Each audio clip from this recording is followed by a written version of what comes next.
communication, ça devait être la première, mais finalement c'est la dernière. C'est Alain Wurtz sur les rapports bénéfices-risques du remplacement circonférentiel étendu de la trachée. Monsieur le Président, chers amis, les remplacements circonférentiels étendus de la trachée sont envisagés essentiellement pour le traitement de tumeurs malignes étendues, mais il y a aussi quelques indications en pathologie bénigne, en cas de sténose ou destruction trachéale liée à des intubations prolongées ou des trachéotomies et certaines variétés de maladies. Alors, le but de notre travail, c'était d'apprécier le bénéfice-risque de cette intervention qui est considérée comme majeure. Et au point de vue méthodologie, nous avons fait les recherches habituelles à partir des bases de données électroniques, PubMed notamment. Et nous avons sélectionné les cas cliniques et les séries de remplacements trachéo-circonférentiels étendus, incluant éventuellement la carène. Mais nous avons exclu les reconstructions circonférentielles après trachéolaryngectomie parce qu'elles rentrent plutôt dans le cadre de la trachéostomie médiastinale antérieure. Et nous avons également exclu les transplantations non circonférentielles qui ont été effectuées notamment par l'équipe de Louvain. Alors, après cette étude de la littérature, nous avons sélectionné 74 observations, mais une bonne moitié ne sont pas bien documentées. C'est ainsi que la prothèse de Neuville, qui est une prothèse en silicone qui a été mise en place dans les années 80, eh bien, 31 cas ont été opérés par Neuville, mais la plupart des patients sont perdus de vue, donc il est impossible d'apprécier les résultats de cette prothèse en silicone.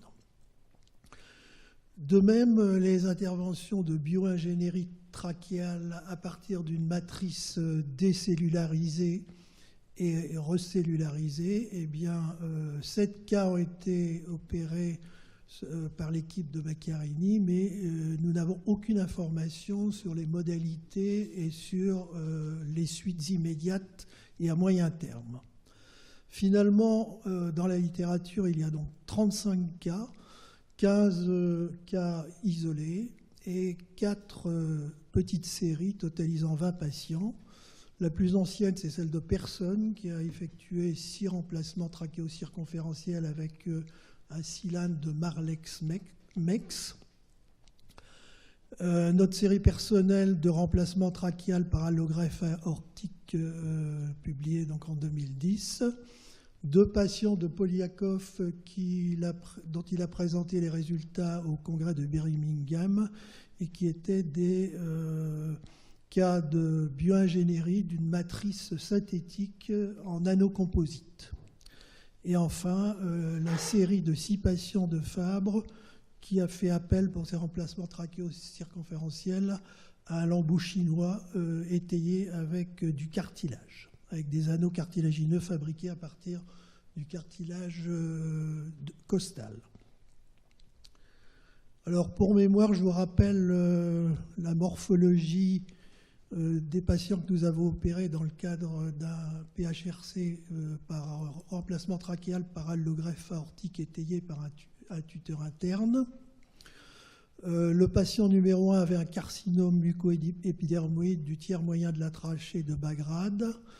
Il a eu donc un remplacement subtotal de la trachée et il est décédé à 45 mois dans un tableau métastatique. Les 5 autres patients ont été traités pour des carcinomes adénoïdes kystiques. Vous voyez que le deuxième patient avait une tumeur très évoluée puisqu'on a dû faire une résection totale, quasi totale de sa trachée et on a fait une reconstruction de carène après lobectomie supérieure droite.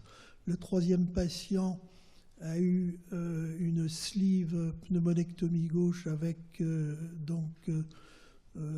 implantation du greffon aortique entre la trachée et le tronc souche droit. Le 4e patient a eu également une reconstruction de carène et les 2 derniers patients ont eu une intervention relativement standard de remplacement trachéal par allogreffe aortique uniquement de la partie moyenne de la trachée. Alors, parmi ces patients, eh bien, 2 sont décédés à 26 et 77 mois, les patients 2 et 4, mais nous avons quand même 3 survies avec 9 ans de recul actuellement. Alors, quelles ont été les indications de ces remplacements trachéo-circonférentiels dans la littérature? Eh bien, vous voyez que les carcinomes étendus constituent l'indication principale et essentiellement le carcinome adénoïde kystique, puisqu'il y a 18 cas opérés, et autres carcinomes, 4 cas. Les sténoses bénignes ont représenté 9 patients et les déhiscences anastomotiques après résection anastomose trachéale classique, donc une intervention de sauvetage, a été effectuée 3 fois. Et enfin, il y a une observation dans la littérature de lymphome non-hodgkinien plasmocytaire.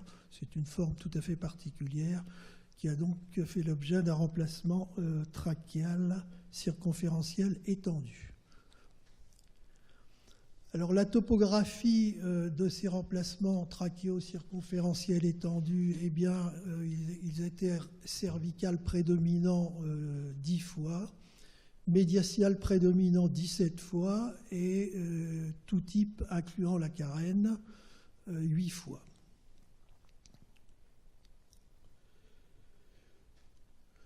Alors, les substituts trachéaux utilisés, eh bien, ceux qui sont les plus fréquemment usités, ce sont les tissus autologues et essentiellement le lambeau fascio-cutané antébrachial tubulé, ce qu'on appelle le lambeau chinois, avec ou sans support pour assurer la rigidité du tube, soit un support synthétique, soit un support cartilagineux. Cette technique a été inventée par Olias. C'est un chirurgien portugais et elle a été reprise ensuite par l'équipe de Maryland Long avec Fabre qui a publié cette série en 1900.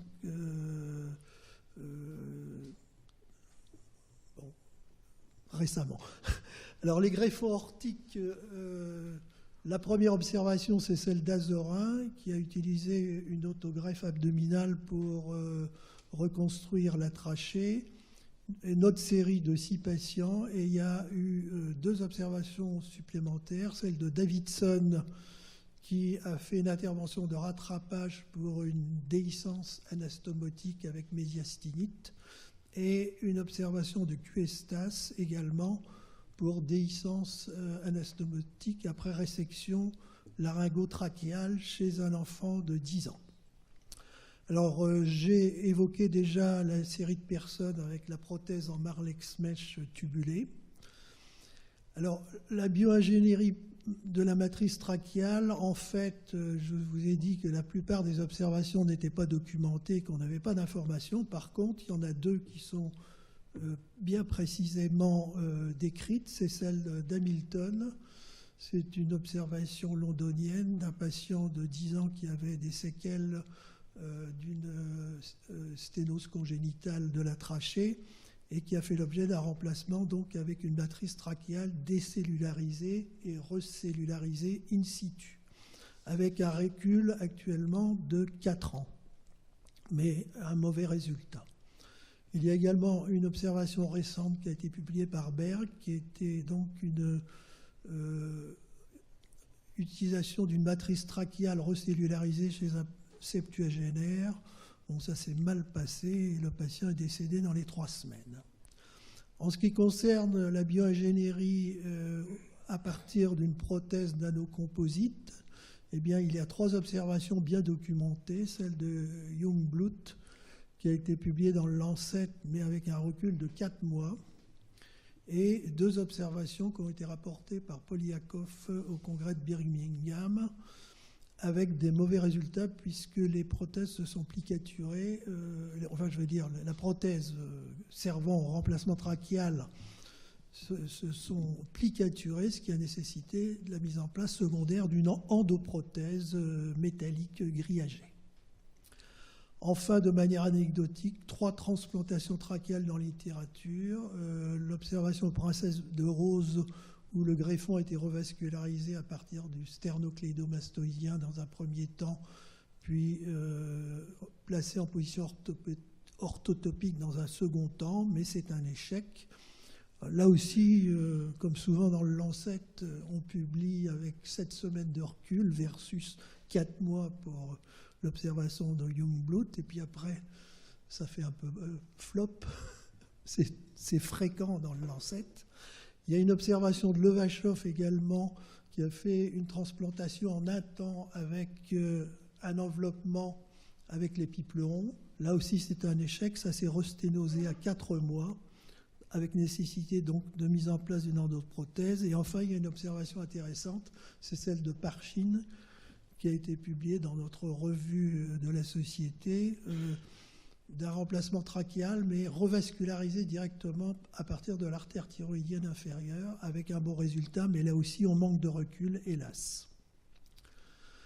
Alors, je vous montre ici un petit peu comment ça se passe, le lambeau chinois. Vous voyez que c'est ici, là.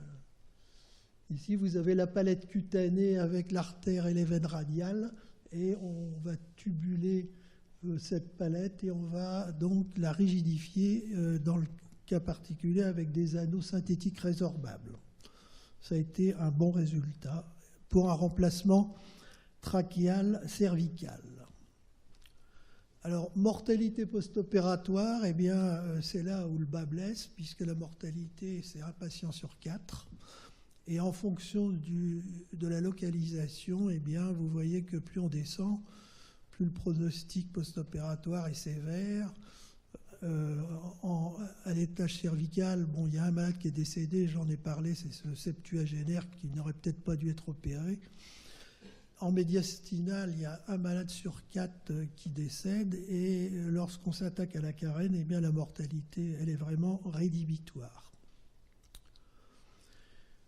Alors, en fonction du substitut, le lambeau facio-cutané antébrachial a entraîné 2 décès sur 10, et les 2 malades des 6 patients de la série de Maryland Long qui ont eu des reconstructions de carène, ils sont décédés tous les 2. Le greffon aortique qui a eu un décès, c'est l'observation de Davidson, donc une chirurgie de rattrapage pour une déhiscence anastomotique, mais là il y a eu des grosses erreurs tactiques en ce sens qu'il n'a fait aucun enveloppement avec des lambeaux bien vascularisés. Bon, le remplacement trachéal par allogreffe aortique ne se conçoit qu'avec un enveloppement effectif et complet du greffon, de l'allogreffe. La bioingénierie, la prothèse en Marlex-Mex, là c'est catastrophique puisque 3 fois sur 6, il y a eu une rupture soit du tronc artériel brachiocéphalique, soit de l'aorte, étant donné la présence d'une prothèse rigide à proximité des gros vaisseaux du médiastin. Et un 4e patient est décédé d'un pneumothorax suffocant. Donc tout ceci a été abandonné. La bioingénierie, j'en ai parlé. Et l'allogreffe trachéale revascularisée, il n'y a pas de décès, mais il y a 2 échecs sur 3. Alors, si on étudie la survie estimée pour cancer en fonction de la technique de Kaplan-Meier, au prix d'une mortalité post-opératoire non négligeable, on a quand même des résultats à 5 ans et 10 ans intéressants, avec un malade sur 2 en vie à 5 ans et presque 40% à 10 ans. Alors, en termes de qualité de survie, le lambeau antébrachial, 2 patients n'ont pas de stent, le sevrage a été possible 2 fois, et il y a 2 patients sur 3 des patients de Fabre encore en vie qui ont une trachéotomie définitive. Les allogreffes aortiques, tous les patients sont porteurs d'un stent, puisqu'on n'a pas observé aussi bien nous-mêmes que les autres chirurgiens, on n'a pas observé de transformation de l'aorte en trachée, de trachéalisation. Quant à la bioingénierie, eh bien, il y a eu des stents retardés et pratiquement dans tous les cas. Et pour la transplantation trachéale, nous en avons déjà parlé. Qualité de la survie à moyen long terme, pas de stent, 6 patients et 10 patients ont soit un stent, soit une trachéotomie.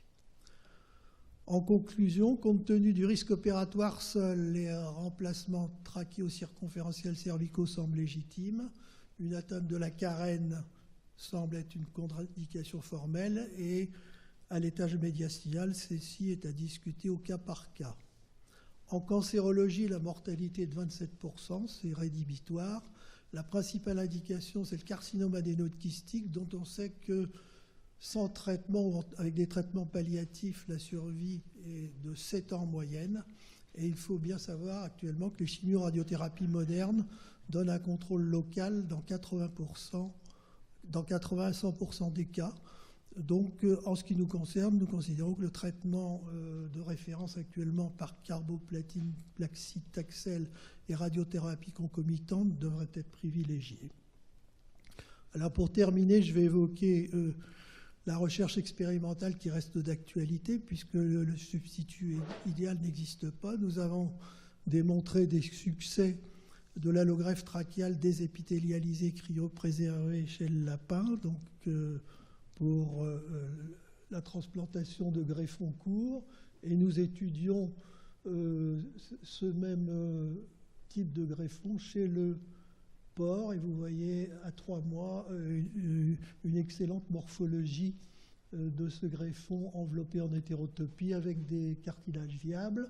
Nous avons également fait des études biomécaniques qui montrent que la pression exercée pour réduire la lumière du greffon de 50% eh bien, est proche d'une trachée normale.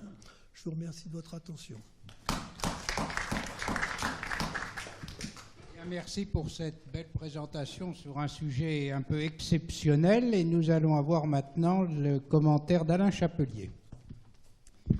Monsieur le Président, Monsieur le Secrétaire, mes chers collègues, alors Alain Wurtz, qui s'est impliqué de longue date dans le remplacement trachéal, rapporte aujourd'hui une revue de la littérature concernant 35 cas suffisamment documentés de remplacement trachéal circonférentiel étendu selon différentes techniques. Alors, il faut d'abord rappeler que la technique de référence de résection anastomose de trachée pour sténose, post-intubation ou tumeur peut s'appliquer à des lésions étendues jusqu'à 50% de la longueur trachéale du patient, soit environ 6 cm, en s'aidant, dans les résections trachéales les plus longues, de procédés tels que l'abaissement laryngé et la mobilisation de la trachée basse et de la carène au doigt pour permettre une anastomose sans tension. Au-delà, peut se discuter de façon exceptionnelle un remplacement trachéal complet qui est resté jusqu'à récemment un défi chirurgical. Tous les types de remplacement de la trachée par prothèse ont été des échecs, comme tu viens de le rappeler. Les techniques de remplacement trachéal développées par plusieurs équipes ont donc été de 4 types. La transplantation de l'axe trachéal ou laryngotrachéal à partir d'un donneur a été faite avec succès dans quelques cas. Il s'agit d'une intervention complexe, difficile à reproduire et nécessitant une immunosuppression. Deuxièmement, l'allogreffe aortique, proposée notamment par l'équipe de Lille et dont les résultats ont été bien détaillés aujourd'hui, aboutit à un raccourcissement significatif de la longueur du substitut aortique implanté et surtout nécessite le maintien d'un stent endo-aortique en post-opératoire, source d'encombrement, d'infection et de complications à type d'érosion ésophagienne ou vasculaire médiastinale.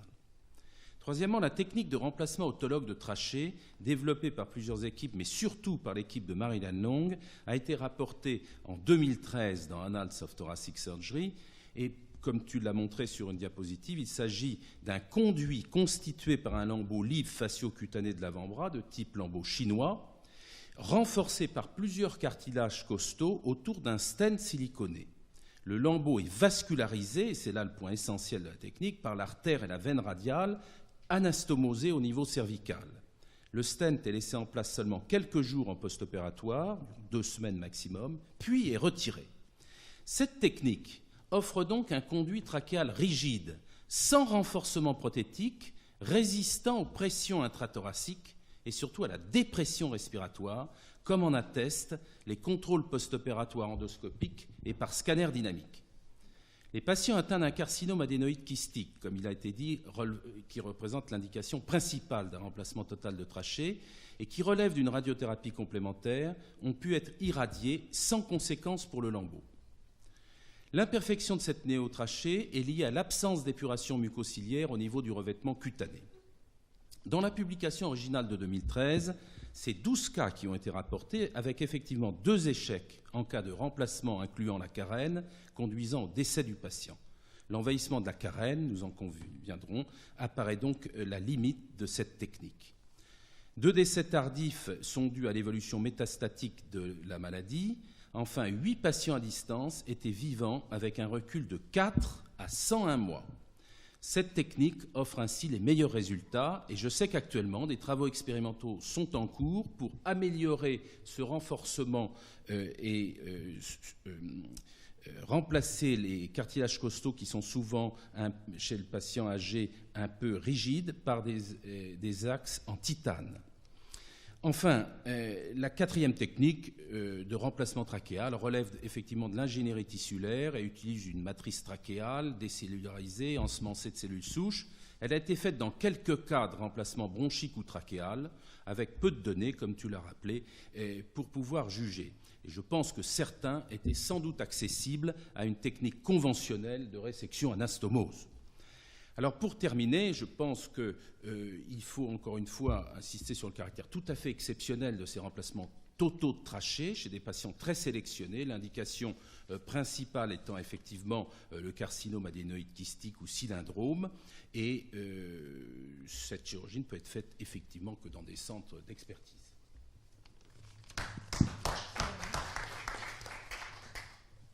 Merci. Avez-vous une réponse, monsieur Wurtz? Je n'ai pas eu de question précise, mais je vais commenter deux points. D'abord, le remplacement trachéal par allogreffe aortique, effectivement, nécessite la présence d'un stent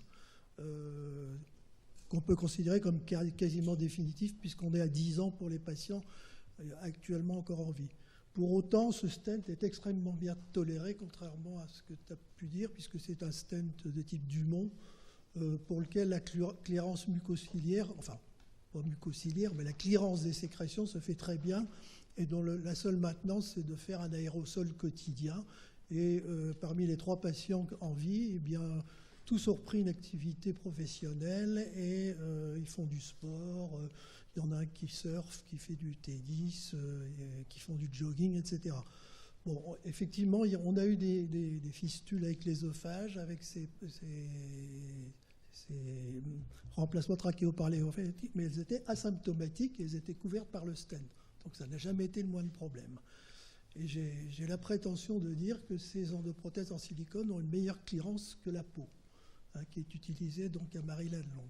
Pour ce qui concerne la série de Maryland Long, je me suis cantonné, parce que c'est une série qui inclut des fistules oesotrachéales, des rallongements après trachéolaryngectomie, donc c'est un petit peu un mélange de tout.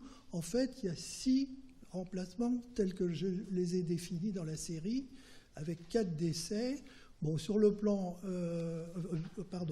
2 décès, c'est les 2 malades qui avaient fait l'objet de remplacement de carène, et là je crois que tout le monde est d'accord pour dire qu'il ne faut pas y toucher. Nous, on a eu de la chance, on n'a pas eu de mort, mais on a eu des ennuis à moyen terme. Bon, donc je pense qu'il va falloir rester très prudent dans les indications. Et je pense que tant qu'on n'aura pas un substitut réellement fiable, je crois qu'il faudra poser les indications de ces interventions avec la plus grande prudence. Merci. Merci. Avez-vous des questions dans la salle? D'abord, monsieur, compliment pour votre ténacité, qui est très appréciable. J'ai une question très courte concernant le revêtement endotrachéal de la nouvelle trachée, car c'est ça c'est un des véritables soucis. Il faut que le malade puisse expectorer et avec une fonction normale. Quelle est votre solution pour le revêtement nouvelle trachée? Merci. En principe, la régénération épithéliale se fait à partir des extrémités anastomosées. Elle est d'autant plus lente que le remplacement est plus long. Pour les aortes, on a des preuves histologiques d'une régénération épithéliale, mais comme la rigidité est insuffisante, de toute façon, l'endoprothèse reste nécessaire. Il y a peu de cas donc rapportés quand même. Est-ce que c'est lié aux difficultés techniques ou au petit nombre d'indications? Il y a très peu d'indications, effectivement, et à titre personnel, moi j'estime que le carcinome adénoïde kystique, le bénéfice-risque n'est pas en faveur de la chirurgie, d'autant que la radiothérapie moderne donne d'excellents résultats. Actuellement, on a des techniques de radiothérapie comme la tomothérapie, qui est une radiothérapie hélicoïdale avec une entrée multiple, permet des irradiations du médiastin profond sans aucun effet secondaire au niveau des organes adjacents. Pas d'autres questions? Bien, nous allons clore cette séance. Elle a été variée, intéressante à beaucoup de points de vue, et on remercie donc les orateurs, les commentateurs, de la qualité de leurs exposés et commentaires. Et puis je voudrais vous souhaiter à tous bonnes vacances, puisque nous entrons dans une période de vacances, en vous rappelant qu'on commence cette année beaucoup plus tôt que d'habitude. D'habitude, on commençait début octobre après l'AFP. Cette année, on va commencer le 14 septembre. Voilà. Au Val-de-Grâce. Au Val-de-Grâce, exact.